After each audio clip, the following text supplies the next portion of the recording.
దైవజనులు యేసన్న గారు ఉన్నంత కాలం దేవుడి దయ వల్ల ఒక్క పదం కూడా మా నోట్లోండి వచ్చేది కాదు.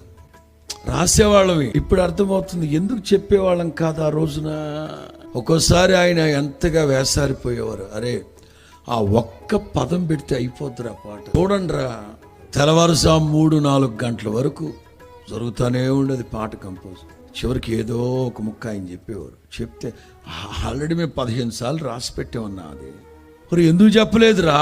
అప్పుడు తెలియలేదు. కానీ ఏ మాట అయినా ఏ పదమైనా ఆయన నోట నుంచి వస్తే బాగుంటుందన్న